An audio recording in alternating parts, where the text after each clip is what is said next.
You're watching Next in Depth, a new series exploring iGaming's most defining topics through candid conversations with industry professionals. Hello and welcome to Next in Depth, a brand new podcast where I am going to be enlisting the help of industry experts to help me dig a little deeper into some of the biggest emerging trends, changes, innovations, and all that good stuff in and around the gambling sector. Now, the reason I say around the gambling sector is because we're not actually going to be talking about online gambling today. Or are we? That's one of the questions we are going to be exploring, because we are talking about the incredibly interesting topic of prediction markets, which is a super exciting emerging industry. And in order to do that, I'm very happy to be joined by the one and only Mr. Chris Gerlacher, who is an industry analyst at Prediction News and undoubtedly one of the most knowledgeable people in the world about this topic. He's been covering prediction markets day in, day out since 2021. It's been a long time for him. He's super knowledgeable, so I'm really excited to have him here. Chris, thank you very much for joining me. You are the first ever special guest on Next in Depth. How does it feel? It's the greatest honor of my lifetime. I can't agree more. Above college graduation. Yes, well, I should hope so. It's a much bigger honor, and of course, you've worked much harder to get here than you would have to do a simple college degree. So it's very, very good to have you with us, and we're going to dive straight into it because we do have limited time, and this is a massive, massive topic. There's lots to get through. So I want to start, if I may, by looking backwards a little bit. I know we always want to look forwards, but I think we should set the scene a little bit. I think it's probably fair to say that one of the reasons we're talking about prediction markets today and why this is such a big topic all kind of comes from what happened around the 2024 presidential election in the US. There was a huge explosion in popularity and awareness around prediction markets. And I think that the casual observer could be forgiven for thinking that maybe it was a brand new thing in 2024. And that was the first time maybe lots of people had heard of this sector. But of course, Chris, the reality is prediction markets go back much further than that. Like I said, you've been working with them since at least 2021. So why don't you give us a bit of the background of where this industry comes from and how you came to be involved with it? Sure. So, modern prediction markets, as you'd recognize them today, the first one started in 1992 with the Iowa electronic markets for, real money election betting. But I mean, even its predecessor was launched in 1988. So these are very, very old. The problem they faced for a long time is a lot of them were either academic platforms, so they were pretty small in scale. They were unregulated. So if you look at companies like InTrade, it was founded in 1999, but the CFTC said you can't take U.S. customers anymore in 2012, and it shut down, I think, 2 years later. There's another company called Trade Sports that launched a little bit after that. One of the old founders tried to launch in like 2014, but it was shut down by the next year. So you had unregulated prediction markets that couldn't gain traction and stay in the market. And then you have a lot of crypto platforms that have launched usually recently on the Solana blockchain, for people who want to get technical, but there have been a couple attempts to do prediction markets in crypto. But what changed in 2024 was Kalshi.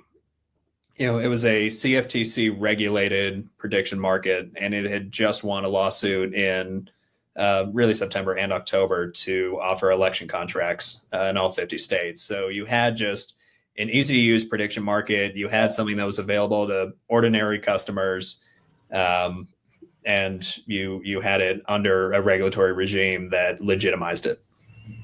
Yeah, so it's been a pretty rocky road, let's say, and basically, I guess that decades-long journey of modern prediction markets finally coming to fruition and getting this kind of regulatory approval and this kind of, what would you say, formalization and this formal standing in society is all very, very new, which I guess is what led to, not just in the financial or the crypto or the betting spaces, but this broad awareness right across the mainstream. This was, huge story coming into the 2024 election. So talking about what's happened since then, Chris, what would you say broadly has been the impact of that huge increase in popularity? Well, a couple things have happened in relation to elections specifically. I think one of the things that Kalshi has done in particular is make prediction market prices a serious data point alongside, or to some people who are very angry at polls and who've been skeptical of polls since 2016 when they failed to catch Trump's victory. And really the last three election cycles now, we know that polls have consistently underestimated Trump's support in the United States, and that's really driven people to look for an alternative. And prediction markets have been able to fill this almost populist void where you can say, hey, we don't have to rely on a pollster anymore, we can just go look at the markets, which in the United States is a very winning message. So that's what it's done. I think it's going to become a price and a figure that newscasters and journalists will increasingly reference, which is interesting. But it's also a viable certainly for sports markets anyway, they're a viable way around state gaming regulations. So, I mean, if you're DraftKings or FanDuel, you can, go get your licenses in, over 30 states as they've done, or you can, launch one prediction market and reach all 50 states and have one set of regulations that you can plan around. So, now it's become a really interesting and viable way to, get past the traditional sportsbook model. It's great. It's a great source of data. And it also solves a legitimate issue in finance. So instead of going to Citadel and saying, hey, can you put together a group of stocks that'll go up if, Trump or Harris wins, you can just trade on the election directly and hedge that way. So even within the finance industry, it does solve a legitimate issue. Yeah, and is it that need and that desire for political betting that brought it to the forefront, do you think, and drove this popularity? Like, it's I don't know what the situation is like globally, but here in the UK, for example, there's no laws against betting on politics and political outcomes. That's absolutely fine.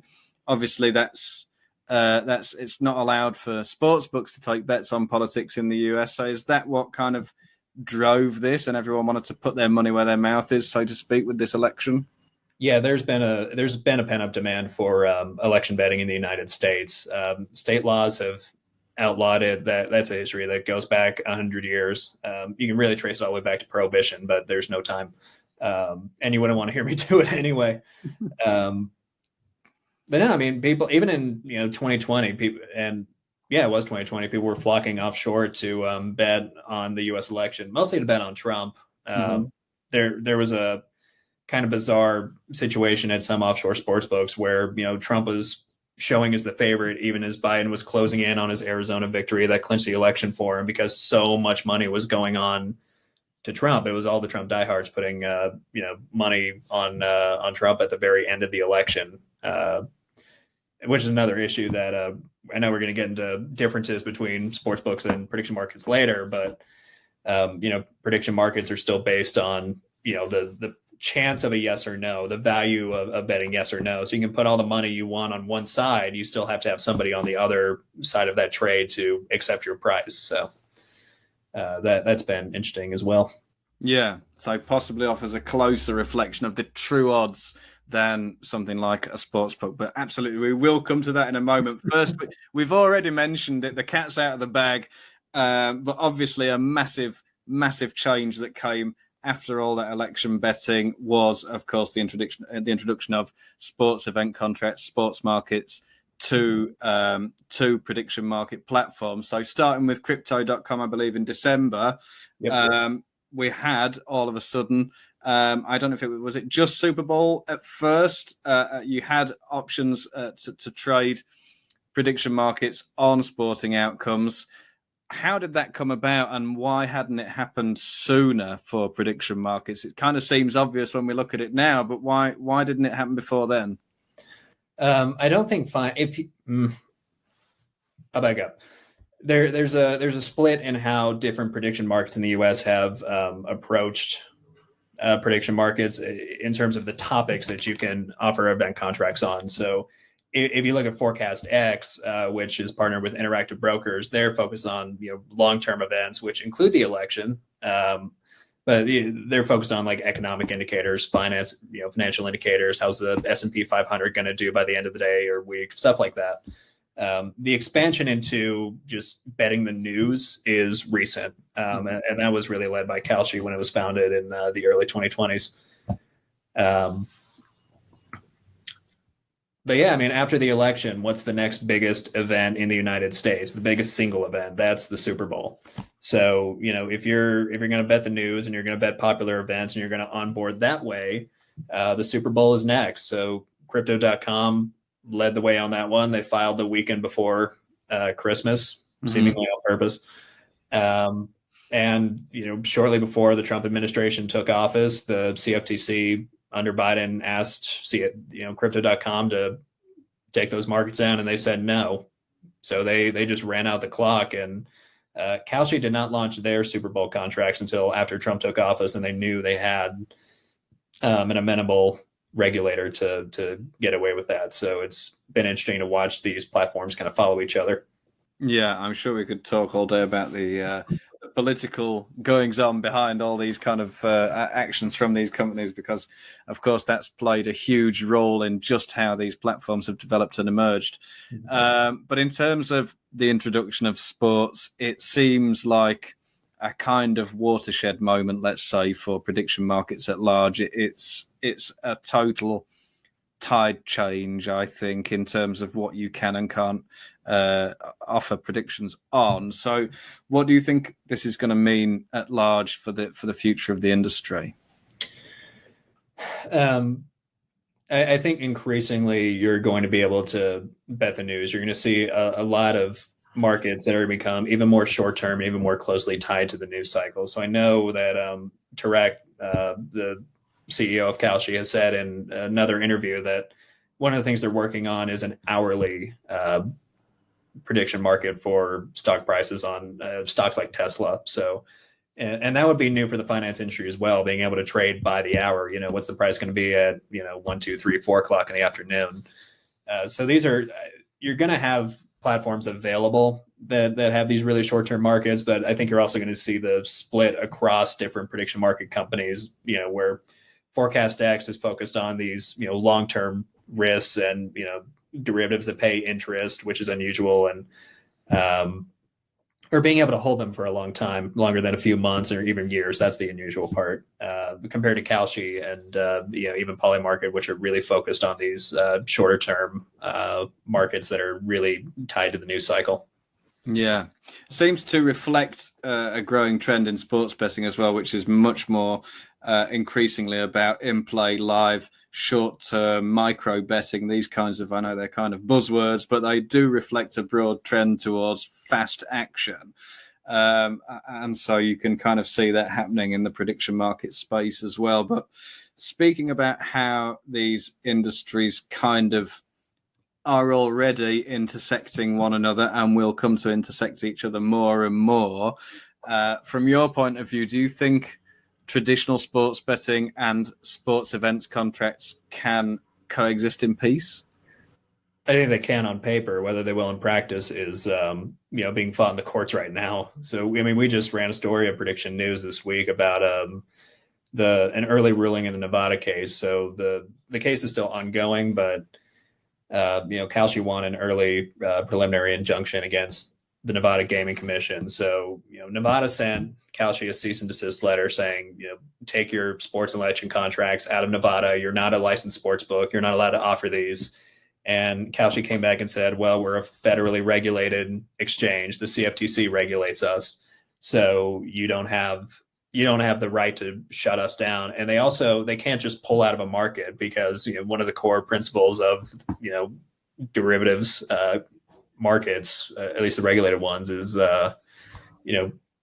open access. You need to be able to, if you're a national exchange, you have to offer yourself to everyone that you're allowed to offer it to. So the judge came down on Kalshi's favor and said, Nevada Gaming Commission, you can't impose penalties on Kalshi for operating. You need to take this up with the CFTC and Congress, basically. So you could have sports contracts that are regulated by the CFTC, and you could have traditional sports books, and maybe the CFTC decides to not allow DraftKings or FanDuel or licensed gaming companies to register as prediction markets. Maybe you have to choose one or the other. We're going to find that. That's one of the things we could find out at the roundtable at the end of this month. But No, I mean, prediction markets are here to stay. So, the gaming industry is going to have to adjust. Yeah, absolutely. And it seems to be, let's call them the more betting friendly states that are already challenging sports contracts. And I think we'll come to that in a couple of minutes. But you did allude to this, and there's always the attitude that sportsbooks can take, which is, of course, well, if you can't beat them. So DraftKings has, in fact, registered a business called DraftKings Predict with the National Futures Association. That was back in July 2024. So they've obviously had an eye on this space. They're alluding to their interest in it, and I think Jason Robbins has spoken publicly about hopes that sports prediction markets are here to stay, basically. So what are your expectations across the rest of the betting sector? Do you think some of these major operators, your FanDuels, BetMGMs, do you think they're going to want to get involved in the prediction space too? Yeah. I could stop there, but no, I mean, again, we talked about this at the beginning. The state regulations are cumbersome. Mm-hmm.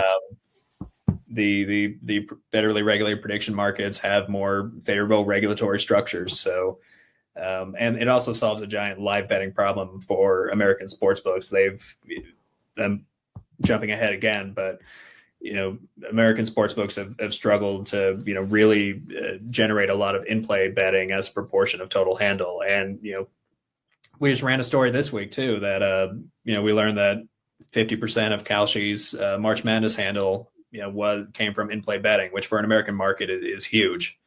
So, I think this will be I think sportsbooks see the engagement tool for, live betting. I mean, I remember when I covered SBC, and I think it was December 2020, it was a huge topic, and being the viable second screen during sports games and other events was such a big topic. But with a prediction market, even when the odds aren't changing, the little ticker is still, jittering around and ready to move. I mean, it's like, like a little field of quantum foam, just ready for something to move and explode into life. So it's really a simple and engaging tool that, prediction markets have brought to all 50 states. And by the way, the prediction markets are not the first to do that. Sportrade launched in its first state in 2022. It's launching, or it has sports event. Good Lord. It has sports wagers in the form of prediction markets. It's just under the state regulatory scheme instead of the federal one. So they're only in 5 states right now. And, they've expanded slowly because they have to pick and choose their markets based on regulations that, frankly, make a betting exchange model or prediction model possible at the state level. So I think you're going to see lots of people eyeing ways to get into this space, whether it's, acquiring a broker and building a tech stack or just becoming a prediction market. If the gaming industry is allowed to expand into this, I think they're going to do so pretty aggressively. Yeah. And obviously there's kind of significant crossover here in terms of what we've already discussed, especially if you're betting on simple game outcomes. It's very easy to have a simple yes-no prediction market on that. But let's talk about where sportsbook products and prediction market products cross over and where they actually are different as well. What are the major points of difference that you see? Sure. I mean, I'll start with that. My comment is right now is the money line bet. So Kalshi is just it's just game outcomes right now. They're not offering totals or over unders or point spreads. Obviously, sportsbooks can do that, and sportsbooks are pushing parlays. And I don't believe Kalshi has parlays on sports currently, but you can do parlays on prediction markets very easily. So, and I think they've experimented with that in some of their pop culture markets, like the Grammys and the Oscars. So that could very well be on the horizon, depending on how the sports contracts fight plays out.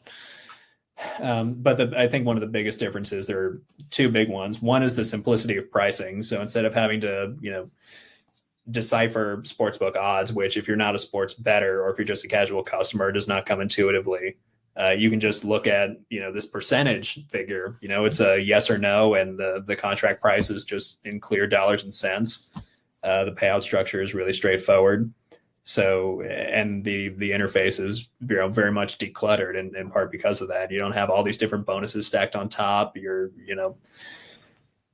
you don't have all of these odds to sift through. So you're not sifting through, fractions or the plus and minus signs, depending on your preferred style of reading odds. Mm-hmm. So simplicity is the big one. And then the live trading that I talked about earlier, the prediction market model is unmatched for live trading. And the market really does react in seconds. I mean, I was covering a mentioned market for, the vice presidential debate and the presidential debate, when Harris entered the race. And, as soon as, Harris had a strong answer in the debate, her abortion answer particularly, you saw the odds move in real time. Even the mentioned markets on, Trump speeches during his first State of the Union. The first State of the Union is not technically a State of the Union, but it's a joint interested conference in the format of the State of the Union. So we're calling it State of the Union. Anyway, but, you saw the same reaction time in that market as well. So the live betting potential is just unmatched in prediction markets. Yeah. And then when you look at the different markets, the different platforms that are available for prediction markets, what are the major differences between those products as well? I take it they're not all offering exactly the same thing. No, they're so we talked earlier about, ForecastX is focused on these kind of longer term, frankly, more serious contracts. Kalshi is working on betting the news under the regulation of the CFTC. And then you have Polymarket, which operates outside of U.S. jurisdiction. They're not regulated by the CFTC. They're a crypto platform.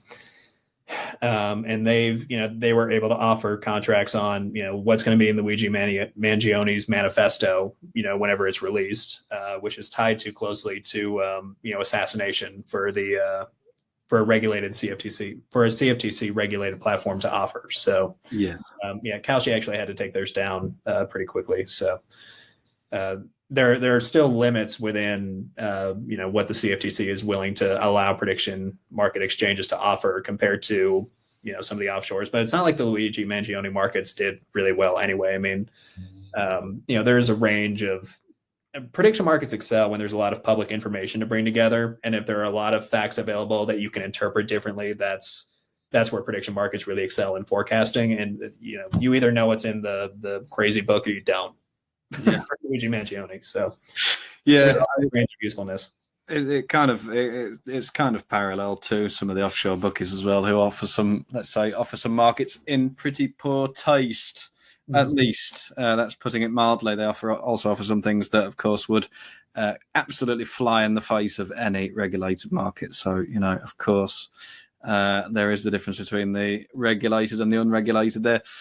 But let's talk about customers and how a customer might differ between, let's say, a traditional sports book and a prediction market. Of course, you've already alluded to the fact that prediction markets offer a great deal of simplicity in a lot of cases. That can be probably very encouraging for people who are not experienced bettors, who are perhaps new to betting predictions, this whole kind of nebulous space. So what do you see as the main differences between a sportsbook customer and a prediction market customer? In terms of difference, I strongly suspect that the prediction market customer is a more engaged in-play bettor than the average sportsbook customer, at least in the United States. Based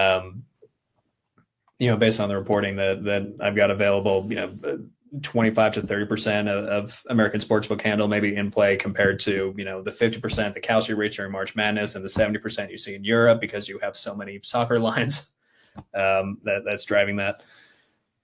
I think that, and this is, we ran the story earlier this week as well. You're basically hitting on everything I covered this week, but which is really great for me. But no, I think that Kalshi is creating new, live in play customers and drawing new customers into the betting space.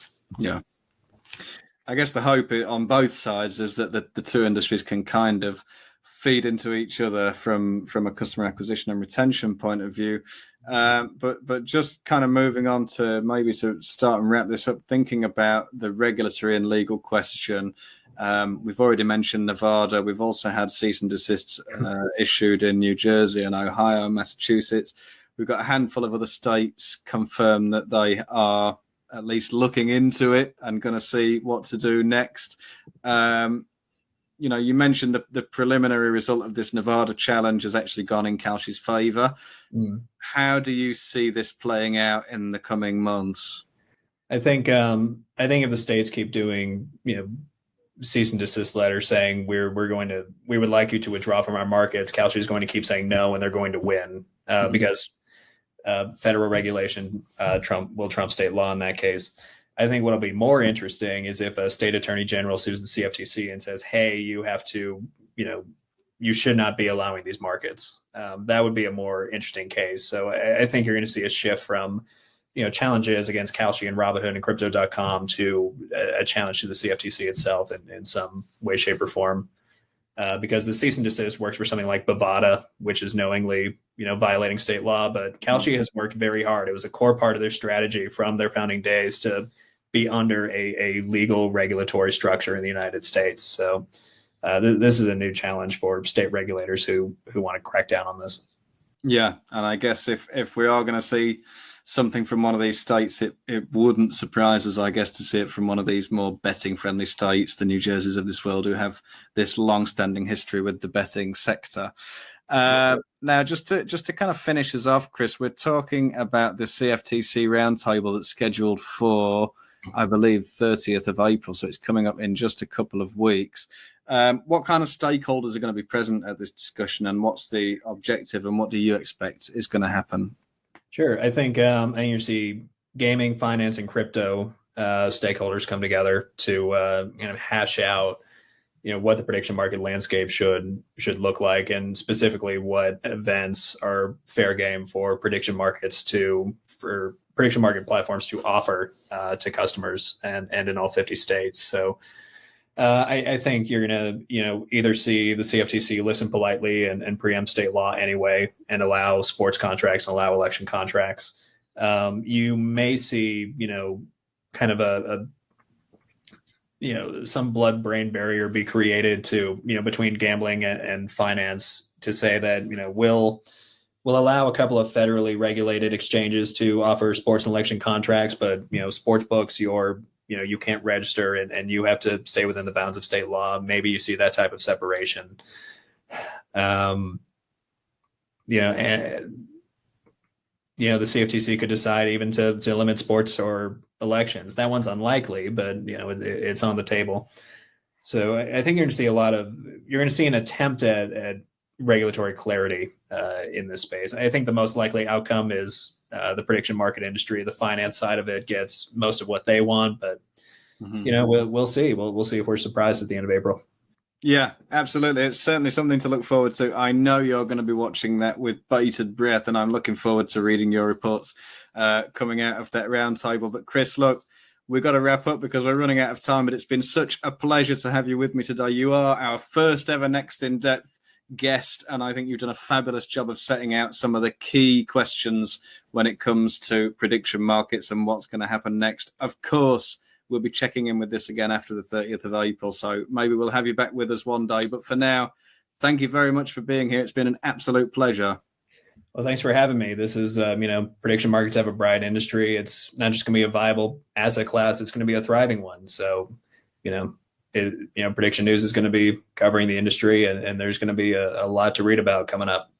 Yep, absolutely. One to keep an eye on for sure, and I know you'll be keeping an eye on it for us. So thank you very much, and thank you for everybody at home for watching.